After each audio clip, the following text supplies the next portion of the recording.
Hi, my name is Lisa Lannon. I'm one of the founders here at Warriors Heart, and I was a officer for the Las Vegas Metropolitan Police Department for about 5 years back in the late 90s, early 2000s.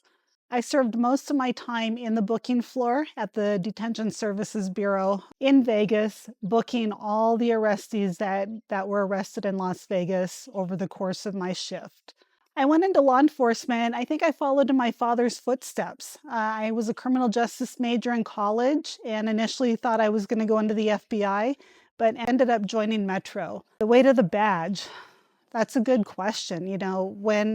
When people find out we're in law enforcement, they always want to know, oh, what was the worst thing you dealt with? What was your worst case? What was the worst thing you see? Those are the things we don't talk about really to anyone, sometimes amongst another officer. So we usually come up with maybe a funny story or something that doesn't bother us deep, deep down. But it's almost always the kid crimes, the kid stories. Those are the ones that really bring on the weight of the badge, the ones that we don't want to talk about.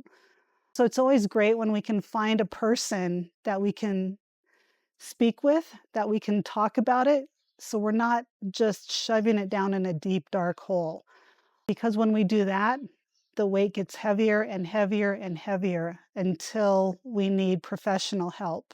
So for me, one of the things where it became real, the weight of the badge, was one time I was with my husband. We were at a grocery store and he was like, "Why is this guy following us? And why is he mean mugging you? Why is he giving you dirty looks?" And I looked and I'm like, "Oh, that's someone I booked last week into jail." And I saw the look on his face, and then I really felt the weight of what that was like to a family member as well. So it's being able to have those open conversations with our loved ones when it's appropriate and when we need to, because they never know if we're going to come home or not. And we work in the communities we serve in. So it's just knowing when to have those conversations. I got out of law enforcement back in 2003 after I gave my husband the ultimatum of rehab or divorce, and we started in the behavioral health care business.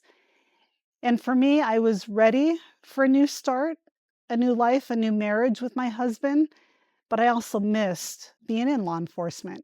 And it wasn't until Warriors Heart, when we started serving our military and first responders, that I felt like I was back protecting and serving. And it may not be the communities, but I was protecting and serving our officers who come to us for help, who come to us because of the weight of the badge, who come to us because of what's bothering them from the things they've seen or done. And it's being able to sit there with another officer when they need it because they know we understand. If you're an officer who's struggling and debating on whether you need treatment or not, or whether you need to come to Warriors Heart or not, just know we understand. We've been there, we've done that. Our facility is full of staff members who have served in one capacity or another, or who have had a loved one serve. So we get it. We know, we understand that picking up that 10,000-pound phone is never easy, but we're here to walk you through every step to claim your life back.